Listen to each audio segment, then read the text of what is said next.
Miércoles del Corazón, lo que incluye tener con nosotros en el programa del día de hoy al doctor Ángel González Medina, aclamado por su público cuando no está por aquí por cualquier razón en la cual le damos un permisito para que sea ausente, pero hoy está con nosotros y usted puede sacarle el mejor de los provechos a este contenido que vamos a estar desarrollando en el día de hoy. Buenos días otra vez, doctor. Buenos días, Liz. Buenos días, doctora Mauri García. Buenos días, los controles que nos mantienen, ¿verdad? Al aire constantemente. Bueno, para un día especial, lamentablemente no pude estar presente la semana pasada, pero siempre con el deseo de estar por acá compartiendo con el público, que es la razón de ser de este programa. Así es.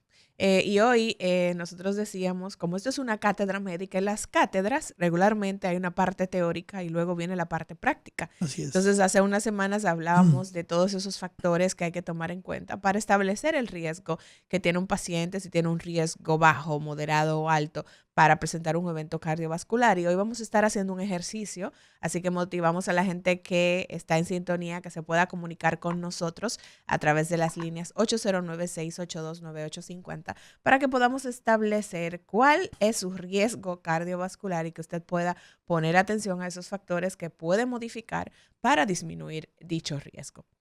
Sí, eso es muy importante porque es una herramienta, sí, una herramienta muy útil que nosotros utilizamos para evaluar el riesgo, es un estimador, son probabilidades. Sí. Y es muy importante que así como conocer su nivel de presión arterial, la persona pueda conocer cuál es su riesgo de tener en los próximos 10 años un evento cardiovascular, ya sea un infarto o ya sea un evento vascular cerebral, es decir, un ACV. Entonces, eso es trascendente porque el mismo paciente la misma población va a entender lo importante que es conocer cuál es su riesgo. ¿Para qué? Para tomar las medidas preventivas que pudieran contribuir a que nunca ocurra ese evento, o si ocurra tardíamente y en la menor intensidad posible que lo pueda dejar en discapacidad. Doctor, hay un aspecto antes de nosotros continuar, y es el hecho de que la mayoría de la población, personas educadas incluso, y me ocurrió en el día de ayer, que recibía a una persona en el oncológico y me decía, con relación a las principales causas de muerte, por ejemplo, se asustaba él cuando fue a buscar un documento en el oncológico, en el Instituto Oncológico Dr. Heriberto Pite, decía, wow, pero ¿cuánta gente hay acá? El cáncer es una enfermedad bastante alta su frecuencia, me decía. Yo digo, sí. Y me preguntaba, ¿esta es la primera causa? Y yo, no, esta es la tercera. La primera es la cardiovascular. ¿Por qué razón la enfermedad cardiovascular la gente no percibe que es tan frecuente? ¿Cuál es la razón? Bueno, yo pienso que quizá no lo percibía, Mauri, porque Sí. lo que tú oyes el comentario ahora de la gente diciendo cuánta gente se está muriendo del corazón y gente joven. Sí. Y eso habíamos hablado un par de semanas antes aquí, de que cada vez la mortalidad por enfermedad cardiovascular está ocurriendo cada vez en personas más jóvenes, especialmente en los países pobres. Entonces, y obviamente lo que pasa con la enfermedad cardiovascular es que muchas veces se mantiene silenciosa. Y ahí está la clave del por qué las personas quizás no llevan el cuidado que corresponde, que no es lo mismo que un cáncer, que es una enfermedad de larga. Normalmente hacen crisis. Que puede estar silenciosa, pero desde que aparece ya es un problema serio. Exacto. No es lo mismo que el que tiene hipertensión. Se toma su medicamento. Se toma a la ligera el tema de la hipertensión. No tiene ningún síntoma. Doctor, ¿se toma a la ligera? Claro que sí, claro que sí. Los pacientes muchas veces, porque tienen cita pasado mañana, dejan de tomar el medicamento. ¿Por qué? Mejor me lo cambian. No. Entonces, nosotros los médicos ahí tenemos que tener conciencia. Yo lo que siempre les digo, no. Si eso ocurre, usted me llama. Y a veces nosotros tenemos medicamentos que nos dan las farmacéuticas y se los podemos suplir. Eso no es ninguna dificultad. Pero tiene que hacer conciencia de que dejar de tomar el medicamento puede provocar una crisis que puede terminar en un evento que puede ser hasta la muerte.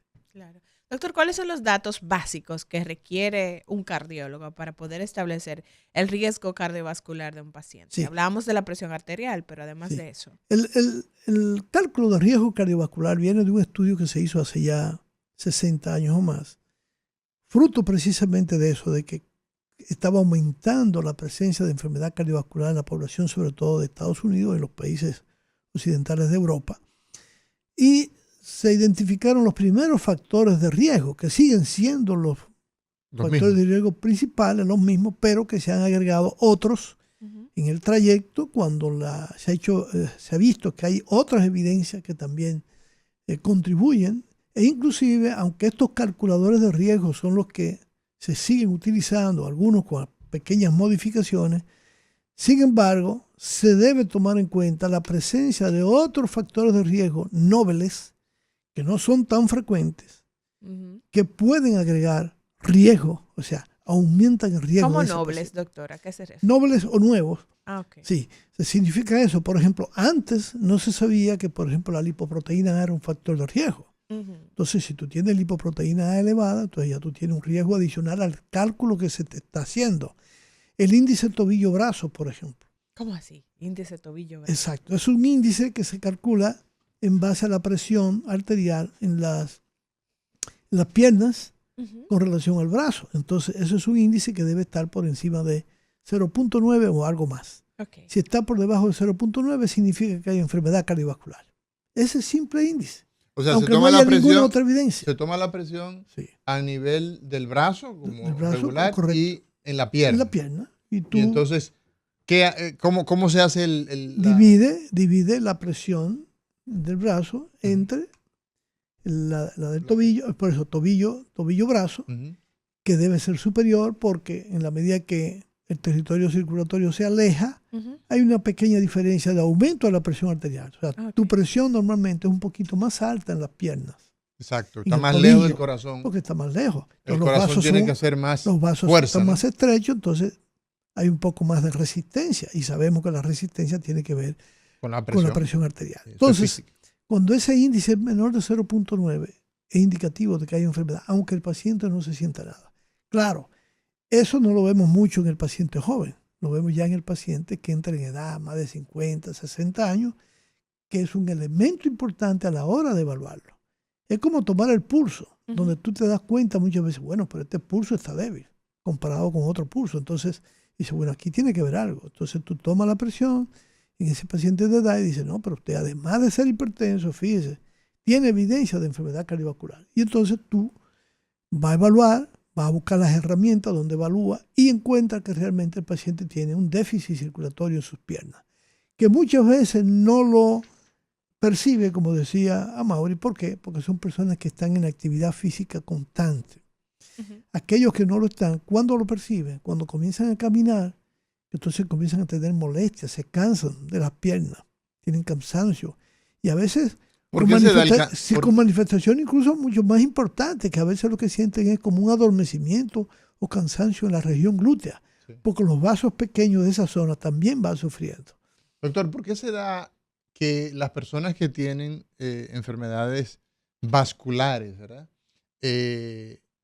Y hacen una caminata que puede ser corta, ¿verdad? Moderada, puede ser leve, en fin. Dolor, ¿por qué se produce dolor? Bueno, precisamente porque hay una falta de oxígeno, hay una falta de perfusión de sangre que llega a los tejidos y eso produce lo que se llama isquemia. Isquemia es falta de flujo de sangre, sanguíneo, ¿verdad? y eso lleva a una falta de oxígeno, que es la hipoxemia, y entonces responde con una respuesta, como si fuera una queja, no puedo más. Exacto. Entonces comienza a tener dolor, que es lo que se conoce como claudicación intermitente, porque la persona vuelve a caminar, pero vuelve y le ocurre lo mismo a una distancia X, que puede ser la misma distancia o algo más. De acuerdo a lo que preguntaba Liz hace un momento, se toman en cuenta los parámetros más importantes que se han tomado en cuenta hasta ahora son la presión arterial, la edad del paciente, el sexo, porque se considera que los hombres nos enfermamos 10 años antes de enfermedad aterosclerótica que la mujer, que luego, después de los 65 años, tenemos los mismos riesgos. Sí. Obviamente todo va a depender si hay otros Pero riesgos ya hay como 10 años se de ganaron. gabela. Sí. Por eso vive más la mujer. No necesariamente. No. Porque si es diabética, eso no va a incidir. Sí, Si se hace menopáusica, eso va a incidir. sí. Si tiene endometriosis, eso puede incidir.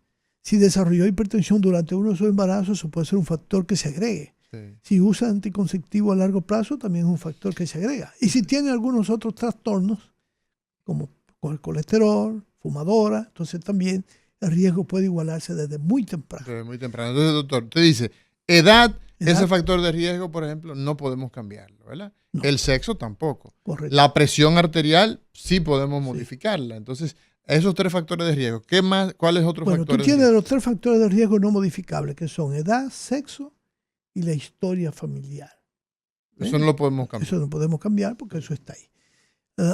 Quizás en un futuro, con el desarrollo de la medicina, pues tú sabes que la genética cada vez está introduciendo Pero por el nuevos cambios, momento, pero por el momento no lo podemos exacto. cambiar. Edad, sexo e historia familiar. Historia Papá o mamá le dio un infarto, eso no lo podemos cambiar. Correcto. Exacto. ¿Cuáles son los factores Entonces, que podemos modificable está la presión arterial, el tabaquismo, o sea, el uso de tabaco en sus diferentes tipos, la dislipidemia, es decir, los problemas de las grasas en sangre, incluyendo colesterol, triglicéridos o partículas que transportan colesterol, la diabetes, la vida sedentaria, la obesidad, o sea, son elementos claves fundamentales, por eso se le llama los factores de riesgo convencionales, primarios o mayores. A eso entonces tú agregas todos los demás. Por ejemplo, se ha puesto de moda, los pacientes dicen, doctor, yo me puedo hacer un score de riesgo, un score de calcio, perdón.